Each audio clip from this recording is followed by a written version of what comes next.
On today's podcast, we're going to talk about a challenging topic. We're going to discuss a challenging topic that is we have a couple of reasons why we're going to talk about it. One is because of some recent news events, but the other is because what many of our viewers, most of our viewers, maybe even all of our viewers, except for a couple of people, know is that I recently went back and started working in the school system. We refer to it as running away from home. Sort of. It's okay. Prodigal son. So I went back and I'm now a school psychologist in our local school district. I have a couple of different schools, 4 different schools. You know, actually, I'm glad you are. Yeah. Because it's very difficult to keep up with all of the changes in education because it's changing so rapidly all over the country. So it's really good to have you there because you're keeping us up to date on what schools are looking for. So it makes our practice a little bit easier. Yeah. So I'm working in the school district in the morning or during the day, sort of morning. In the throughout the school day, and then I come in and see some patients in the afternoon, evening. We have an odd concept of day, right? Right. There was the college football season that started yesterday, and I had a cousin who goes to all the Florida football games, and he went to one yesterday, and I thought about you because I got a text from him. Our day starts very early in the morning, and so I got a text from him. It was a night game, and they had to drive back home. He got home at 3:48 a.m. And that happens to you sometimes when you go to Orlando City matches. Orlando City soccer matches. Yeah.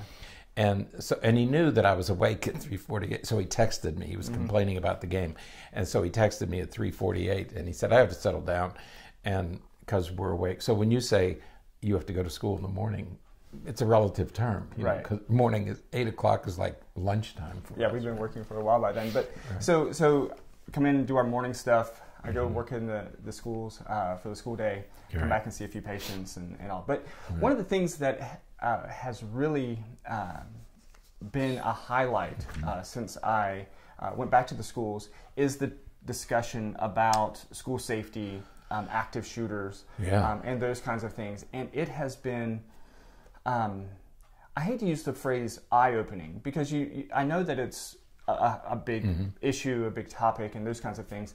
But my goodness, the amount of time and resources that have been poured into these discussions and these issues really took me by surprise. You know, we had the Marjory Stoneman Douglas shooting here in Florida last year. Right? Was it 2017? 2017. Right? Okay, and we spent 2018. In fact, we were involved in assessing the. Was it 2017? I don't remember. It was. I thought it was 2018. And maybe in 2018, just over a year and a half ago. Right. Yeah. And so we spent much of last year discussing this, evaluating resource officers to be added to the schools. And I thought that there would be this flurry of activity last year, the 2017-18 school year. There's been much more activity this year than last year. Yeah. And I thought there would be this, you anticipate that there would be this activity. It's much, and parents are much more concerned this year than they've ever been before. Right. I thought, again, that would abate this school year. But in fact, it has increased this school year. Parent concerns, fears for the safety of their children. And I find that interesting, that it's actually increasing this year. Yeah, it was 2018. Just thinking about a few of the students I've been working with. But so I thought that the 2018 to 2019 school year would be when we really saw a lot of stuff started, but it's the 2019-2020. Right. And I guess they just needed the time to put all this stuff together. I guess. Because, my goodness, have they put a lot of stuff together. For people working in the schools, teachers and administrators and practice drills and all the things that they're supposed to do. Videos and educational things for different grade levels and for the staff and faculty. And it's impressive while at the same time sort of unnerving just a little bit that there's so much. I mean, you really... you're really inundated with it. And you begin to think that, wow, maybe this is a serious problem. When in fact, schools are some of the safest places in the world to be. Not that you just think it's a serious issue, but if you're not careful, you can start to become somewhat paranoid. That's what I feel. Oh my gosh, this is going to happen. We're creating maybe creating a problem where there isn't one, or at least creating concerns right, where there, or more concern than there needs to be. right, you know? right. Yeah, but we poured a lot of resources into Right. this, at least in the state of Florida. Right. So that's one reason why we're gonna talk a little bit about it today. The other reason is because there were some recent, relatively recent mass shootings over the past month or so. 3 within about a week or so. Last month. Right. One in Texas. Dayton, Ohio, and the Paso, other right? in El Paso, Texas. Yeah. Right. So there have been 3 shootings, and the second concern is that after the El Paso and Dayton shootings, there's always this flurry of media activity where political leaders are interviewed, and different people start to make comments. And one of the things that concerned us is that the president was on camera immediately after the El Paso and Dayton shootings, blaming it on mental illness, that hate and mental illness were the cause of shootings. And he specified very clearly, it's not guns that pull the trigger, that are the problem, it is hate and mental illness. Right. And this concerns us, because once again, it raises this difficult question and very contentious question of whether mass shooters are mentally ill. Right. Okay. And we want to talk about that because there's 2 issues here. One is that clearly there's a mental disturbance somewhere. Okay. Nobody questions that. And when the media get a hold of these stories, the first thing that comes up, well, surely this is a madman. Surely there must be a mental illness. We don't doubt for a minute that there's some emotional, mental problem somewhere. However, to call it a mental illness, it puts it in a different category. And the reason is because a mental illness is a category of psychological diagnoses. Okay, it categorizes psychological problems. There was a recent article published in WebMD by Seth Gillihan, and he says, the problem begins with the misuse of the term mental illness. It's meant to refer to diagnosable psychological conditions. Okay, it isn't hateful and twisted thinking. So that's the first distinction. Clearly, this is a sign. Mass shootings are a sign of hateful and twisted thinking. But that's different from mental illness. And that's the first, we want to make that distinction. We're going to talk about that distinction today. Because to blame it on mental illness it's a serious conceptual, definitional error, but it also stigmatizes people with mental illness. And we're going to talk about both of those things. Yeah, so when we think about mental illness, again, we're talking about diagnosable conditions, diagnosable disorders. And so we have a manual called the Diagnostic and Statistical Manual for Mental Disorders, and we're in the 5th edition, came out in 2013. It's been around for a long time, and it's published by the American Psychiatric Association, but it details all of the diagnoses, about 500 or so diagnoses, almost, that we have identified, as well as a whole group of others that are of clinical concern that we're researching that may be included in future editions. But these are diagnosable conditions, and the key issue is that they create impairment in functioning, and so they're the idea of a mental illness or mental health diagnosis is that it seeks to identify and structure the way that we think about dysfunction. So if a person is depressed, you can be depressed because of something that happened in your life or whatnot, but you don't have a depressive disorder until it creates an impairment in functioning that lasts a certain amount of time and meets some other conditions. And so it helps to differentiate typical common symptoms that we all experience from something that we would consider more of a disorder. And the purpose of this whole area of mental illness is to create a system where we understand it well enough to develop effective interventions. You know, that there's a problem, a person comes in who's anxious or depressed or unhappy or whatever the person may be struggling with, is that we have a way of talking. We have a common language to talk about these things. And I can come up to you and say, hey, Berney, I have this patient. She's depressed or he's anxious. And we have a common language to talk about. That's mental illness, okay? And that's a very different animal than the twisted, hateful, angry feelings that produce mass shooters. Okay? When the media gets hold of these things, or when politicians or pundits get a hold of these things, there's this natural tendency to try to figure out what or whom to blame. Right. So I think that in building from that, it is important to say that there is something wrong with someone who would engage in these kinds of behaviors. Absolutely. There's absolutely something wrong. Not necessarily they have a mental illness. The Texas Tower shooter, I can't remember his name. Charles Whitman.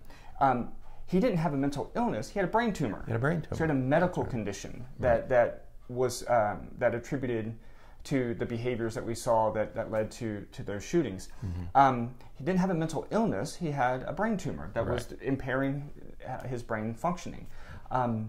So we know that there's something, in that case, there was a medical condition that was wrong with that person. For some people, there are emotional issues, there are relationship issues, there are just belief issues that don't necessarily meet criteria for a mental illness, but there is something wrong with the way that person is thinking that's leading them to engage in these behaviors. Right. And so when we look for blame, let's make sure we go to the right places. Okay. And as soon as we hear these, we hear about these shootings, one of the elected officials said, well, this is because of video games. Okay. That was one of the things that's blamed. This isn't about video games. If video games were the cause of mass shootings, you have to do two things. Number one, you have to account for all the people who play violent video games who never shoot anybody. Okay? The second thing you have to do is you have to account for all of the other countries in the world where teenagers and young adults play the same violent video games our children are playing, and they don't have these mass shootings. So it's not video games. They may play a role for some people, but video games are not the problem. Okay. We also know that it's not the internet. Okay. The Vice President of the United States said we should spend more time on our knees and less time on the internet. And the internet is not the problem. Otherwise, you have to account for internet use all over the world where they don't have mass shootings. And then the president blamed mental illness. And it's just as erroneous to say it's mental illness, because we know that it's not mental illness. Twisted thinking, yes. Hateful thinking, yes. But not mental illness. Okay, so we have to move away from this idea that it's mental illness. Well, we have to be cautious anytime that we seek to blame and feel as though we identify a specific cause. Because while there are a number of problems associated with that, the big problem that's associated with that is that as soon as we feel as though we've identified why something happens, what do? We stop looking. That's one problem. We stop looking for the cause. And so as soon as we say, you know what, it's mental illness, then we start putting together some policies or practices that are going to help account for the mental illness as a factor, but we stop looking for any other potential reason or identifier or cause for some of these things. And we just focus on mental illness, and so we miss a lot of information. That's right. That's one of the you're absolutely right. We stop looking for the real cause. Because what is the old saying? Why is it always in the last place we look? Because as soon as we found it, or we think we found it, we stop looking. Right. And the other thing is that when people of influence, whether it's a physician or a psychologist or an elected official, and especially you bring the power of the presidency to it, when you say it's mental illness, you're influencing millions of people to believe something that's incorrect. Okay, and that's the other problem. And what happens then is you stigmatize the mentally ill. If you had blamed all shooters are male and white, typically, okay, well, do we stigmatize all white males? No, you wouldn't dream of doing that. So we have to be very careful, because we're in a place in our country today where we're trying to destigmatize mental illness. And the reason is that we want people who need help to not be afraid to seek help. Right. Okay. And so there's, we say in our field and with the insurance business, well, mental illness should be reimbursed just as physical illnesses are reimbursed. Right. Okay. And that would encourage, but most insurance policies make a very clear distinction between reimbursing for physical illness versus reimbursing for mental illness. Right. Okay, and it's called parity in our business. And while there are laws written to encourage or to insist on parity, in fact, most people have two insurance policies: one for physical, one for mental illness. And if people are still reluctant to seek assistance with mental health issues. Right. Okay. And that's a huge problem. So we're trying to destigmatize and say, no, it's okay to seek help when you need it. But this stigmatizes, this makes people with mental illness look like there's something that they are somehow prone to mass shootings. Right. And what has happened here in the state of Florida, that sort of bridges those two things, those two issues, is we have created policy that, because we think that mental illness is a key factor, we have created policies that are extremely concerning to those of us who work in the mental health field. Right.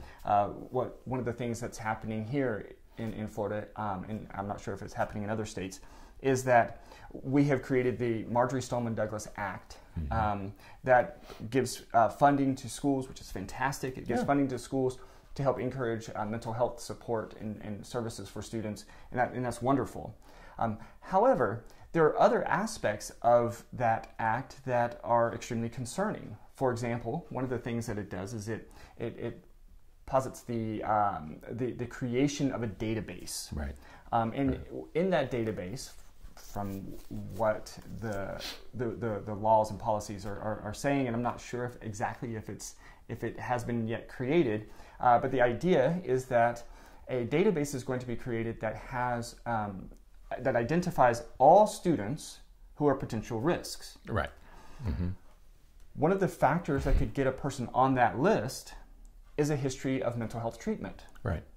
And so there are schools, I'm not sure if it's all schools, but some of the schools that we've seen and heard about, when parents are filling out the intro paperwork, for entering the school, one of the questions on there is, has your child ever been referred for mental health treatment? And there is a little note at the bottom of the page that warns that any misleading information or any incorrect or falsifying the documents in any ways could be considered a third-degree felony in the state of Florida. A third-degree felony is punishable by up to 5 years in prison, plus fines and all that kind of stuff. And it's a felony. So then you have a felony. Even if you don't get prison time, you have a felony on your record. Right. And so you try to get a job. Forever. Right. So if we think about, just for a moment, if we think about what that means, if your kid is going into some of these schools and you have to fill out this paperwork, and your child has ever been referred or recommended to see a mental health counselor, you have to say yes. Right. That's right. That could and probably will put your child's name on that list on the database. Your child's on the database. Now, which means keep an eye on this kid. Right. Now, there's lots of questions about that. What if your neighbor says, "Hey, you should have your kid see a therapist because he's running around all wild outside and everything, and maybe get some behavioral strategies or something because he has ADHD." Well, is that a referral for mental health treatment? It is. If you seek mental health. If somebody says you should see a mental health health therapist, professional, and with computers, you're in the system, right? Whether it's insurance or not, you're in somebody's computer, and it's trackable. Yeah. So if you're going to be completely honest, if anybody says, "Man, you should really see a psychologist, you should see a psychiatrist, you should see a therapist," does a school counselor or school psychologist count as a mental health professional? If you saw that person, would that count? I think yes, it would. And if it does, again, think about the number of people, kids, students who are going to be potentially placed on this database. Right. Mm-hmm. So that wherever they go, whatever school they go to, that school is going to have access to the database, and they can do a search and find to see if your kid's name is on that list. Yeah, the scary part of this is that if you seek treatment for, say, ADHD, and your child is referred, goes to a professional, whether or not they receive any treatment, but let's say they receive medication management so they can manage school. Okay, Right. now they're on a list. Now they have been identified. Right. As a potential problem. Right. Okay. And that's very, very, very concerning to us, because where does it, because there's no connection between mental illness and school shootings. Right. Now we have, I have yet to find out if this database is live yet. It was supposed to be live as of August 1st. Yeah. Supposed to be. I talked to her principal the other day, and she said she wasn't aware of anything that parents were currently filling out.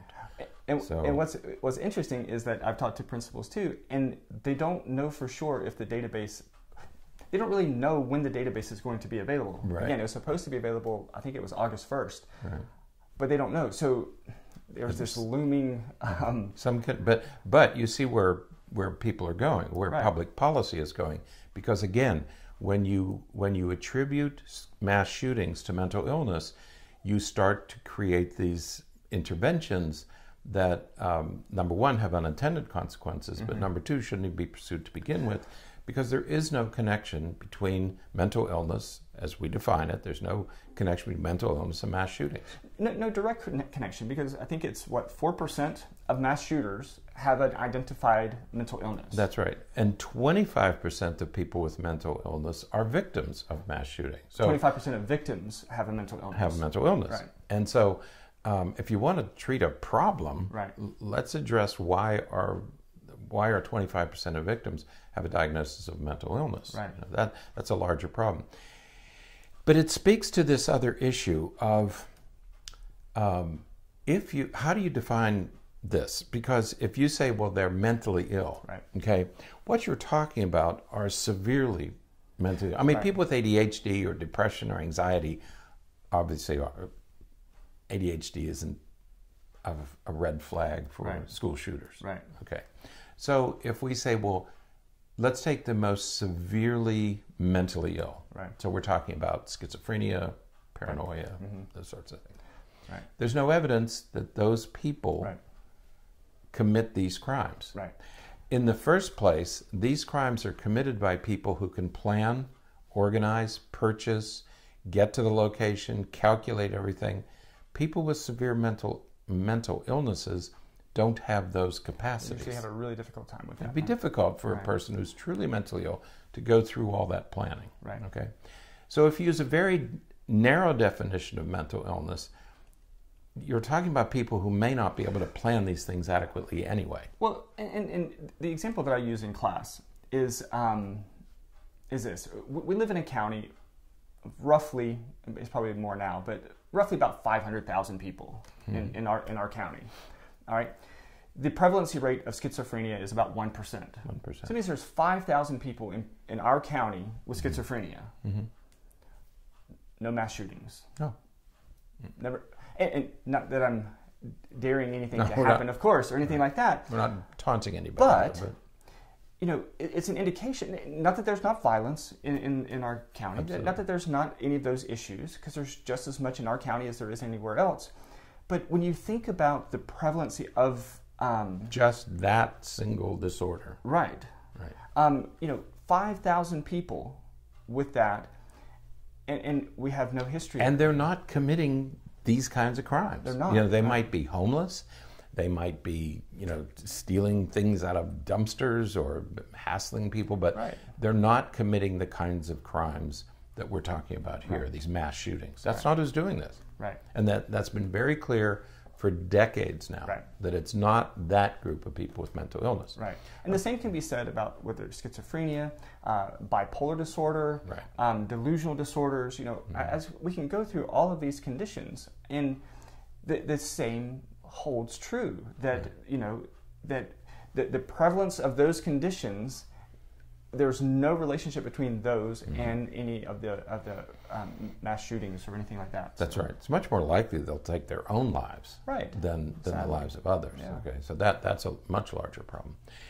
Okay, so if we take a very narrow definition, that eliminates the most severely mentally ill. Okay, let's take a very broad definition of mental illness. Okay, so let's include everybody who might be, and how many are we talking about now? About 20% of the population. And across a lifetime. Right, 20 to 25% of the population at some point in their life will meet criteria for mental illness. So now we have 500,000 people, so 20%.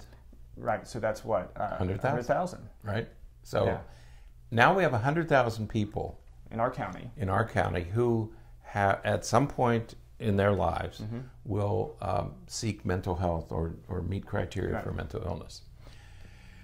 Somebody said it's like looking for hay in a haystack. Right. You know, which one of these 100,000? So you have 5,000 on one end, you have 100,000 over here. Where do you begin? Right. How do you begin to profile 100,000 people and identify which one might be a shooter? Now you have that's another problem, because they're not going to do this. Right. I mean, again, if you have 100,000 people who are at risk for mass shootings, and we don't have mass shootings here. We haven't had a mass shooting here that I know of. Right. Okay. And so we've had murders. Sure. We've had homicides, but we haven't had mass shootings. So to blame the mentally ill, I think, is to chase a cloud. You know, there's just no evidence that people with mental illness pose a risk for mass shootings. Right. Okay. Right. And again, so what this does is there's a couple of, we could say, unintended consequences to this. One is we begin to stigmatize those with mental illness, and so they're not going to seek treatment anymore because they don't want their kids to be on their list, and so the parents aren't going to take their kids when they need treatment. Two, it's going to falsely identify kids who, you know, their parents are going through some difficulties, or they're experiencing bullying or something at school, and so they need to go talk to somebody. And so now all of a sudden that kid is posed or seen as a risk. He's part of the 100,000. Right. Third, you have this. You have the whole idea, once again, that once we think we've identified it, we stop looking. We're not going to try to find what's causing it, because we've identified mental illness as the problem. So there's so many issues with this that it's just time that we just stop this search. Stop the search for the madman. Stop the search for the mentally ill, because that's a dry hole. We're not getting anything by doing that. We're not advocating that we go after guns or anybody else. All we're saying is it's not the mentally ill, and to attribute this, to blame the mentally ill, is to stigmatize unfairly, unnecessarily, and inaccurately. Okay, it's like blaming video games. That's not the problem. So let's stop blaming these things, because that is not the problem. We don't know what the problem is yet. Now, there's another issue here with... Well, let me throw just... two more statistics real quick, because I want to make sure that folks recognize that within the DSM, we also have autism, which purportedly affects 1 in 55 kids, right? We also have ADHD, which is about 10 to 11% of kids, school-age kids. So if we're thinking about mental illness, or we're thinking about people who had to seek mental health treatment, we're going to include those kids as well. And so if we have... suddenly we have a database that's going to have between 10 and 15%, if not 20%, of all kids on that list. What benefit is that going to give us? Because now we have such a huge list. We have about 100,000 students in our county. Okay, so this would be 20,000 kids. That we'd have to identify as potential shooters. How do you deal with 20,000? I mean, where do you begin? Or how do you? And then the other problem is, okay, so are the shooters within that 20,000? Probably not. And the probably not is because the shooters, we don't know much about shooters. We've tried to establish a profile of who the shooters are. Well, first of all, most of the shooters kill themselves or are killed by the police, okay? So we don't have many people to talk to, okay? First of all, this is not that common. Even if you have 100 or 100 incidents a year, if you're still talking about a very small number of subjects to study. The second thing is that we don't have a category for this kind of behavior. We talked about the categories of a psychological disturbance. We don't have a category for this kind of disturbance. It just doesn't exist in any of the manuals that we use, okay? Third problem is shooters are not coming to us and discussing this with us. So they're not on our radar screen. People come to us with anxiety and depression, ADHD, school problems, behavior problems, substance abuse problems. Nobody comes into our office and says, hey, look, I'm really thinking about doing a mass shooting. Can we talk about it? Is there any medication for it? You know, those people don't come to professionals. They don't go to their doctor. They don't go to their therapist. They don't go to a clergyman and say, hey, I'm really, really struggling with this idea. If they do come to us, we have ways of managing that, okay? But the shooters aren't coming to us. So we don't have any way of knowing who they are. So you take this group of 20,000, is the shooter even in that group? Number one, we don't know. But probably not, because shooters don't reveal themselves to anybody. They don't tell anybody. Charles Whitten didn't tell anybody. He shot his mother, shot his sister, or was the wife and his mother, and then he went to the tower and shot another 15 or 18. Well, and even if they do say something, most people don't recognize it until afterwards. You know, you're thinking about Columbine, you know, Eric Harris and Dylan Klebold, that, you know, they upon, you know, looking back, 2020 hindsight, you can see that, yeah, they engaged in a lot of things that should have been a red flag. But once again, not that I'm really working to belabor this too much more, but a lot of kids engage in those same behaviors. Exactly. I mean, a lot of kids do those same things and never go out in the woods and shoot anyone. Things. And, you know, so there wasn't anything terribly bizarre on the surface, about that people knew about. That people would have said, whoa, whoa, whoa. Now we're becoming more sensitive to it. But at the time there wasn't. But the shooters are not revealing themselves to us. We simply don't know. So if you develop a profile, what would you have to have on the profile? White, male, between the ages of 18 and 27 or something like that. Okay, that's the profile. Not mentally ill. Not okay. So, but how do you profile these people? It's been impossible. The FBI has never been able to come up with a reliable profile. So we just don't know. Okay. Let's talk about stigma. Why are we so concerned about stigma? We're concerned about stigma because if an elected official or a highly regarded professional, like the Surgeon General or a psychiatrist from Harvard or Duke or something, who speaks with authority, you have legitimate authority, or an elected official, anybody who, they have believers. You know, I believe a physician from Johns Hopkins because Johns Hopkins is a reputable institution, or the Centers for Disease Control. Okay, so these people have legitimate authority, and if they say something, I tend to believe them. If you believe in the president, you're going to believe what the president says. And what we don't want to do is we want to avoid people who speak with authority to influence these kinds of decisions, because it creates a stigma. And you say, well, what's the problem with stigma? Well, if we go back to colonial America, there was a time when we thought witches were responsible for things. Okay? And so we would burn them and drown them and banish them from the community. There was a time when we thought people with epilepsy were possessed by the devil. And so we have instances across history for hundreds of years, over the centuries, where we have blamed different groups for events that they really had nothing to do with. The women who were burned alive in colonial America had nothing to do with the events that they were blamed for. People with epilepsy, people who were locked in institutions, and now the mentally ill.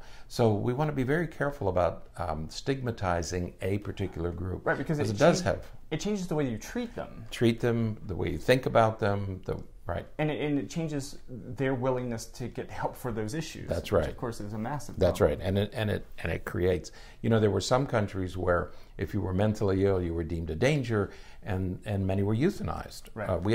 In our country, we had forced sterilization of the mentally ill. And so you get these public policies that are ill-designed and are just wrong. Right. Okay, they're just flat wrong. Right. So we need to be very careful that we don't stigmatize certain groups and attribute actions and behaviors to them that should not be attributed to them. Okay? Absolutely.